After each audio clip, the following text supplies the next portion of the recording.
నేపాల్లో రాచరికం కావాలి అంటూ వేల సంఖ్యలో ప్రజలు రోడ్ల మీదకి వస్తున్నారు, నిరసన తెలుపుతున్నారు. దీనిపైన నేపాల్ రాజకీయ పార్టీలు సీరియస్ అవుతున్నాయి. ఇదంతా రాజు జ్ఞానేంద్ర షా చేస్తున్న పని అంటూ ఏకంగా నేపాల్ ప్రధానమంత్రి చాలా తీవ్రంగా స్పందించారు. మాజీ రాజు జ్ఞానేంద్ర నేపాల్లో సోషల్ హార్మోనీ, సామాజిక సామరస్యాన్ని దెబ్బతీసే ప్రయత్నం చేస్తున్నారన్నది నేపాల్ ప్రధానమంత్రి ఆరోపణ. అంతేకాదు, ఈ నిరసనకారులు అంటే ప్రజాస్వామ్యం మాకు వద్దు, రిపబ్లిక్ మాకు వద్దు, రాచరికమే ముద్దు, మాకు మా రాజు మళ్ళీ కావాలి అంటున్న వారి చర్యల్ని టెర్రరిస్ట్ యాక్టివిటీస్గా ప్రైమ్ మినిస్టర్ డిస్క్రైబ్ చేశారు. ప్రైమ్ మినిస్టర్ వాదన ఏంటంటే వాళ్ళు ఇంటర్నేషనల్ ఎయిర్పోర్ట్ను తగలబెట్టడానికి ప్రయత్నించారు, ఒక పెద్ద ఆయిల్ డిపోను అంటుపెట్టడానికి ప్రయత్నించారు. కనుక ఇది కేవలం ఏదో స్వచ్ఛందంగా ప్రజలు రాజు మీద ప్రేమతోనూ ప్రజాస్వామిక ప్రభుత్వం పైన విసిగెత్తో జరుగుతున్న పోరాటమే కాదు, ఇది ఖచ్చితంగా దీని వెనకాల కుట్ర ఉంది. రాజు జ్ఞానేంద్ర దీనికి నాయకత్వం పరోక్షంగా వహిస్తున్నాడన్నది ప్రధానమంత్రి ఆరోపణ. రూలింగ్ కోalition అధికార సంకీర్ణ కూటమి అయితే ఏకంగా రాజు జ్ఞానేంద్రను అరెస్ట్ చేయాలి అని డిమాండ్ చేశాయి.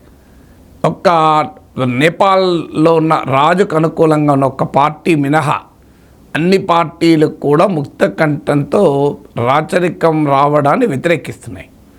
సో రాచరికం కావాలన్న వాళ్ళు నేపాల్ పార్లమెంట్లో పెద్ద బలం లేదు వారికి. నేపాల్ పార్లమెంట్లో 275 సీట్స్ ఉంటే అందులో 14 మెంబర్స్ మాత్రమే రాజు మళ్ళీ రావాలి, రాజు మాకు కావాలి అనే వాదనతో అంగీకరించేవారు. అందువల్ల రాయలిస్ట్ అంటారు వాళ్ళు, అంటే రాజుకు అనుకూలంగా ఉన్నవారు, రాజే తాను అధికారంలో ఉన్న సమయంలో, తన నాయకత్వం ఉన్న సమయంలో సృష్టించిన ఒక పొలిటికల్ కరెంట్ ఇది, రాజకీయ స్రవంతి. సో వారికి కేవలం 14 out of 275 సీట్స్ ఉన్నాయి. అంటే క్లియర్గా పార్లమెంట్లో మెజారిటీ లేదు. కానీ వీధుల్లో మాత్రం వేల సంఖ్యలోనే జనం వస్తున్నారు, మాకు రాజు మళ్ళీ రావాలి అని అంటున్నారు.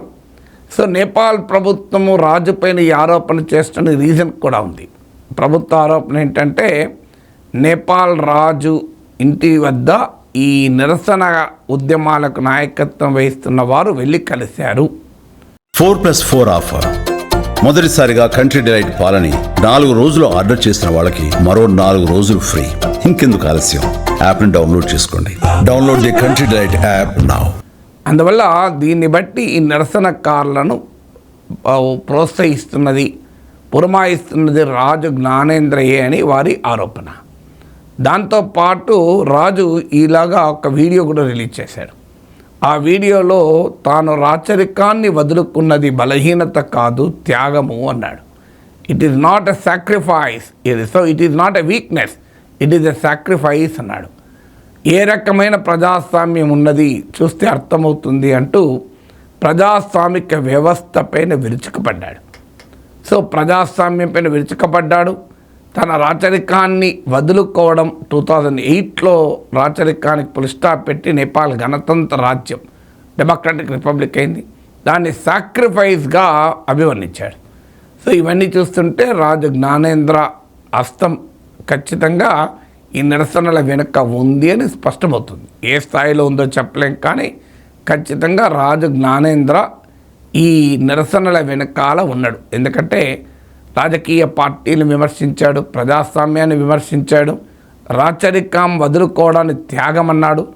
తర్వాత నేపాలీ ప్రజల సుఖ సంతోషాల కోసం నేను ఏ త్యాగానికైనా సిద్ధమే అని కూడా అన్నాడు.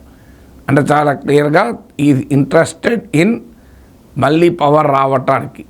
ఇది క్లియర్గా రాజు జ్ఞానేంద్ర అన్నాడు. అందుకే రాజకీయ పార్టీలు అనేది ఏంటంటే రాజుకు అంత నిజంగానే ప్రజలపైన ప్రేమ ఉండి ప్రజల్లో రాజు పట్ల అంత విశ్వాసమే ఉంటే రాజు కూడా రాజకీయాల్లో, ప్రత్యక్ష రాజకీయాల్లో దిగవచ్చు కదా, దిగి రాజు కూడా ప్రజాస్వామ్యయుతంగా పోటీ చేసి గెలవచ్చు కదా అని రాజకీయ పార్టీలు అడుగుతున్నాయి. కానీ దానికి రాజు ప్రజాస్వామ్యం స్థానే రాచరికాన్ని నిలబెట్టడమే కోరుకుంటున్నాడు తప్ప ప్రజాస్వామ్యంలో భాగస్వామి కావాలని కోరుకోవడం లేదు. మరి నేపాల్ ప్రభుత్వం చేస్తున్న వాదనలో నిజం ఉంది. ఖచ్చితంగా నేపాల్ రాజు జ్ఞానేంద్ర వెనకాల ఉండి ఖచ్చితంగా ఈ నిరసనలను నడిపిస్తున్నాడు అనే ఇండికేషన్స్ క్లియర్గా కనబడుతున్నాయి. కానీ అదే సమయంలో నేపాల్ ప్రభుత్వం కూడా అర్థం చేసుకోవాలి. రాజును బ్లేమ్ చేస్తే సరిపోదు. రాజునే కాదు, నేపాల్ ప్రైమ్ మినిస్టర్ కేపీ శర్మ ఓలీ ఇండియాను కూడా బ్లేమ్ చేశాడు, దీని వెనకాల భారతదేశం ఉంది అని. సో ఇది ఎంత నిజమో మనం చెప్పలేము. ఎందుకంటే భారతీయ జనతా పార్టీకి నేపాల్ రాజుకు మధ్య సత్సంబంధాలు ఉన్నాయి. రాజు అనుకూల రాజకీయ పార్టీకి బీజేపీకి కూడా మంచి సంబంధాలు ఉన్నాయి. ఎందుకంటే నేపాల్ రాచరికంలో ఉన్నప్పుడు అది మతరాజ్యం, లౌకిక రాజ్యం కాదు. అది డెమోక్రసీగా మారిన తర్వాత సెక్యులర్ రిపబ్లిక్గా ఎమర్జైంది. సరిగ్గా బీజేపీ ఆర్ఎస్ఎస్ కోరుకొని హిందూ రాష్ట్ర ఈ జ్ఞానేంద్ర అంతకుముందు ఆయన సోదరుడు బీరేంద్ర రాజులుగా ఉన్నప్పుడు నేపాల్ హిందూ రాజ్యం. సో అందువల్ల బీజేపీకి ఐడియాలజికల్ అఫినిటీ రాస్తూ ఉన్నమాట నిజం. అందువల్ల రాజుకు అనుకూలంగా బీజేపీ ఐడియాలజికల్గా ఉన్నది. కానీ ప్రభుత్వము, భారత ప్రభుత్వము దీని వెనకాల ఉందా అది మనం ఇప్పటికిప్పుడు కంక్లూజన్ చేయలేం. ఉంటే ఉండవచ్చు కూడా. కానీ నేపాల్ ప్రభుత్వానికి ఈ భారతదేశం పైన ఆరోపిస్తే పని జరగదు. తన ఇంట్లో తన దగ్గర ఏం జరుగుతుందో ఆలోచించకుండా నేపాల్ ప్రభుత్వము అటు రాజుపైనో ఇటు ఇండియా పైనో బ్లేమ్ వేస్తే సరిపోదు. మన దక్షిణాసియా, సౌత్ ఏషియాలో ఇది అలవాటు. పాకిస్తాన్ బెలూచిస్తాన్లో బలూచిస్తాన్ లిబరేషన్ ఆర్మీ పోరాడుతుంటే దాని వెనకాల ఇండియా ఉంది అని ఆరోపిస్తుంది. బంగ్లాదేశ్లో పరిణామాలు ఎప్పుడొచ్చినా బంగ్లాదేశ్ ప్రభుత్వం భారతదేశంపై ఆరోపిస్తుంది. శ్రీలంక, మాల్దీవులు కూడా ఇదే ఆరోపణ చేస్తాయి. మన దేశంలో కూడా నరేంద్ర మోడీకి ఓట్లు రావాలి అనుకుంటే ఆయన పాకిస్తాన్ హస్తం ఉంది, చైనా హస్తం ఉంది. Rahul Gandhi China, pro China, anti national, ఇలా అపోజిషన్ లీడర్లందరినీ పాకిస్తాన్తో కలిసి అప్పటి ప్రధానమంత్రి నాకు వ్యతిరేకంగా నన్ను చంపడానికి కుట్ర పన్నుతున్నాడు. ఇలాంటి విదేశీ హస్తం థియరీలు మన దేశంలో కూడా వినిపిస్తాయి. కానీ వాస్తవంగా నేపాల్లో ఈ పరిస్థితులు ఎందుకు వచ్చాయి?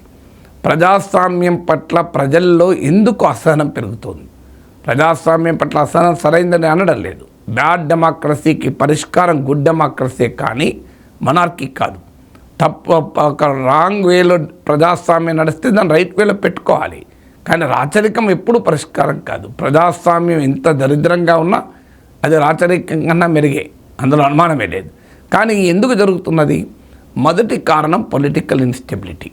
ప్రజాస్వామ్యం వచ్చిన తర్వాత స్థిరత్వం లేదు. రాచరికంలో కనీసం కొంతన్న స్థిరత్వం ఉంటుంది. ప్రజాస్వామ్యం ఇప్పుడు 17 ఏళ్ళైంది రాచరికం పోయి ప్రజాస్వామ్యం వచ్చి.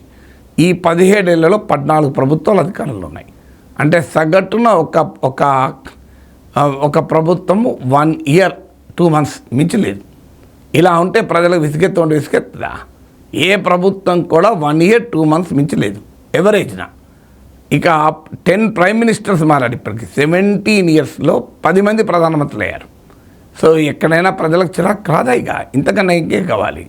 దానికి తోడు ఈ ప్రభుత్వాలు కూటములు కట్టడం, కూటములు విడిపోవడము, రాజకీయ పార్టీల్లో అవినీతి, కుమ్ములాటలు ఇవన్నీ చూశాక ప్రజలకు ఈ ప్రజాస్వామ్యం కన్నా రాజనయం కదా అనే భావన కలగడానికి అవకాశం ఏర్పడింది. రెండవది, ఎప్పుడైతే రాజకీయ అస్థిరత ఉందో గవర్నెన్స్ పట్టాలు తప్పాయి. ప్రజలు ఎంతో ఆశతో తమ దేశం అభివృద్ధి చెందుతుంది ఆర్థికంగా అనే ఆశతో రాచరికంపై పోరాడారు. కానీ జరుగుతున్నది ఏంటి? నేపాల్ ఎకానమీ ఘోరంగా దెబ్బతింటోంది. ఇప్పుడు మీకు 1 decade, ఒక 10 ఏళ్ల క్రితం, దశాబ్దం క్రితం చూస్తే నేపాల్లో 6 to 7% గ్రోత్ రేట్ ఉండే. ఇప్పుడు 2024లో 3.9%, 2025లో 4.9% ఉంటుందని అంచనా. అఫ్కోర్స్ 4.9 అంటే నియర్లీ 5% ఇది not a bad growth rate. ఇప్పుడు మన దేశంలో కూడా 6.3, 6.4% ఉంది. కానీ నేపాల్ లాంటి పేద దేశానికి అంత లో లెవెల్ ఆఫ్ గ్రోత్ రేట్ ఉంటే ప్రజల ఆకాంక్షలు తీరవు. డెమోక్రసీ పట్ల ప్రజల ఎక్స్పెక్టేషన్స్ మీట్ కావు. అందువల్ల Nepal needs much faster economic growth. అలాగే యూత్ అన్ఎంప్లాయ్మెంట్ 20%. ఇవాళ నేపాల్లో 21 లక్షల మంది నేపాలీలు నేపాల్లో లేరు, ఇతర దేశాలు ఉన్నారు. మన లాంటి దేశంలో ఇది more than 7% of Nepali population.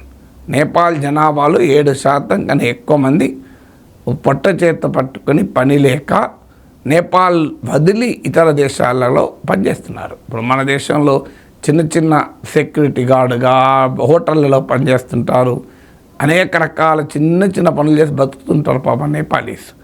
చాలా దయనీయంగా ఉంటుంది వాళ్ళ life.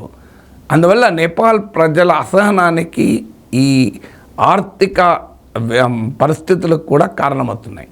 So political and economic situation ఈ స్థాయికి రావటానికి ఎవరు బాధ్యులు? అందరూ బాధ్యులే. ఎందుకంటే ఈ 17 ఏళ్లలో 14 ప్రభుత్వాలు మారి 10 మంది ప్రధానమంత్రులు అయితే దాదాపు ప్రధాన రాజకీయ పార్టీల నాయకులందరూ అధికారంలోకి వచ్చారు. మరి ఏం చేస్తున్నట్లు? ఈ పొలిటికల్ ఇన్స్టెబిలిటీ, ఎకనామిక్ అన్సర్టనిటీ పైన, రాజకీయ అస్థిరత, ఆర్థిక పరమైన సమస్యల పైన ప్రజల్లో అసహనం పెరుగుతుంది. అందువల్ల వాళ్ళు రాచరికం కావాలి అని కోరుకుంటున్నారు. రాచరికం కావాలని కోరుకోవడం ప్రమాదకర ధోరణి. డెమోక్రసీ వద్దనడం చాలా ప్రమాదకర ధోరణి. కానీ దానికి రాజు జ్ఞానేంద్రను అరెస్ట్ చేస్తూనో, భారతదేశాన్ని బ్లేమ్ చేస్తూనో వచ్చేది లేదు. దానికి కారణమైన మెటీరియల్ కండిషన్స్, భౌతిక పరిస్థితులు ఏంటి అని ఆలోచించాలి. సో రాజు జ్ఞానేంద్రని అరెస్ట్ చేస్తే రాజు పట్ల ఇంకా సానుభూతి పెరగచ్చు, ఇంకా ఈ నిరసనలు మరింతగా పోవచ్చు. ఇప్పటికే 110 మందిని అరెస్ట్ చేశారు, 2-3 చనిపోయారు, ఇంక్లూడింగ్ ఒక జర్నలిస్ట్ కూడా చనిపోయాడు. నిరసనలు చాలా వైలెంట్గా మారుతున్నాయి. అందువల్ల ఖచ్చితంగా జ్ఞానేంద్ర అరెస్ట్ చేస్తే ఇంకా మరింత వైలెంట్ కావచ్చు. రాజు పట్ల సానుభూతి కూడా పెరిగే ప్రమాదం ఉంటుంది. అందువల్ల ఇప్పటికైనా నేపాల్ ప్రభుత్వం తమ ఇల్లు చక్కబెట్టుకోవాలి. ఇంకోరి మీద బ్లేమ్ చేస్తే లాభం లేదు.